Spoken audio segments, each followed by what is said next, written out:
Hi! Welcome again mga kaibigan. Welcome na naman sa aking munting channel, Lihim at Kaalaman. Panibagong araw, panibagong video na naman po tayo ngayon mga kaibigan. May ibabahagi na naman akong ritual. Ritual tungkol sa pag-ibig. Ito po'y simpleng gabay at simpleng pamamaraan po lamang. Pero bago ang lahat ng yun, kung ikaw ay napadpad lamang sa channel na ito at gusto mong mga ganitong videos or usapin, mag-subscribe na po at pindutin ang bell icons para lagi po kayong updated sa mga ganitong videos.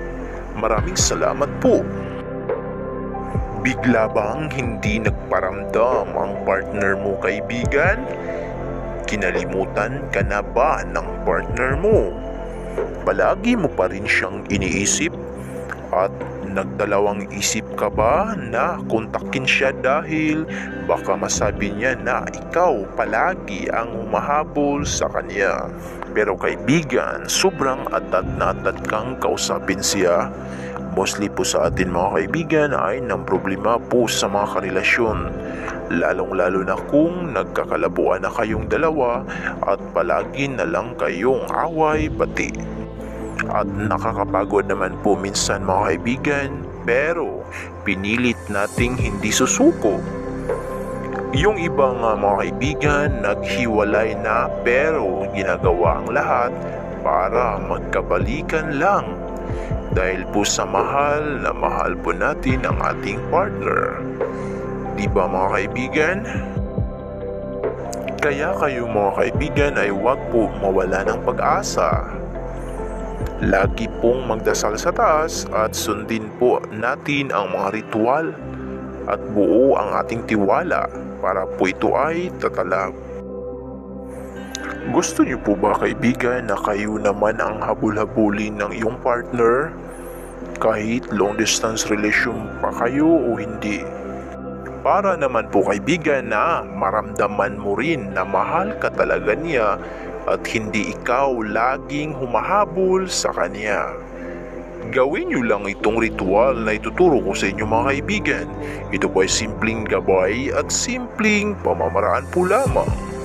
At dapat po gumagawa kayo ng ritual dapat po sa mabuting paraan at huwag pong iisipin na instant result po.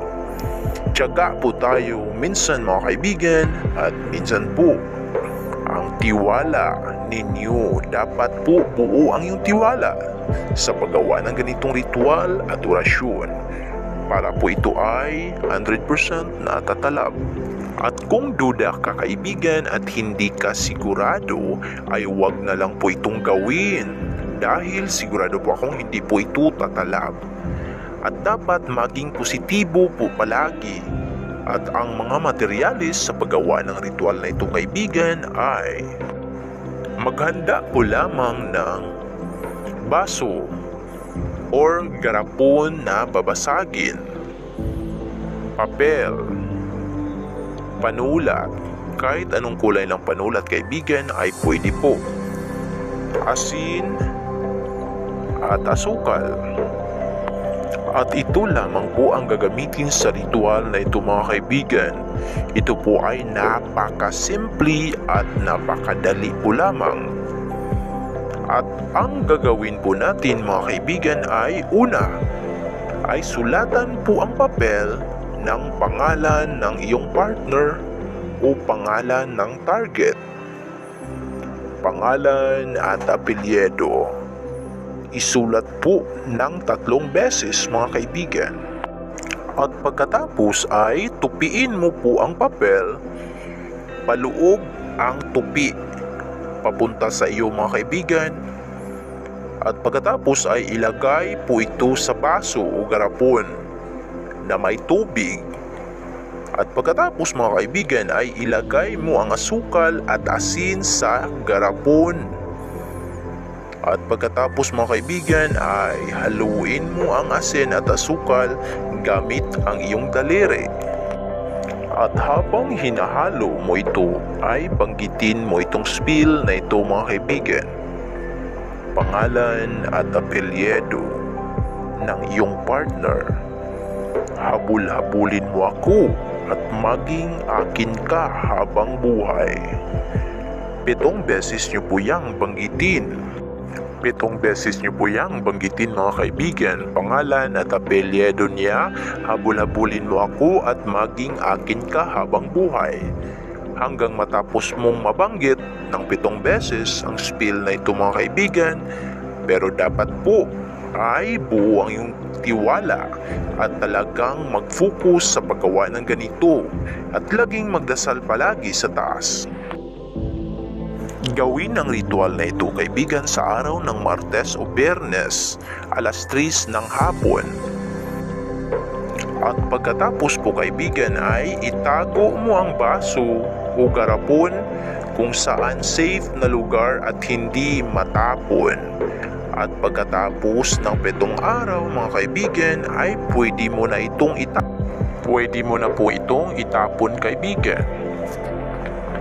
At kung gusto mo, pwede kang gumawa ulit as long kung gusto nyo pong ulitin ang ritual. At yan lang po muna sa araw na ito mga kaibigan. At sana po may kaunti naman kayong natutunan sa aking ibinahagi na ritual ngayon. At congrats po pala kaibigan sa nagko-comment na tumatalab po ang spiel sa kanila.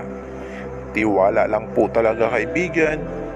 At sa mga taong hindi pa po tumalab, huwag pong mawala ng pag-asa at mapagod, maghintay at tiwala lang po at magdasal palagi sa taas. Maraming salamat po mga kaibigan. Thank you so much sa panonood. Hanggang sa muli po kaibigan. Thank you so much and God bless us all.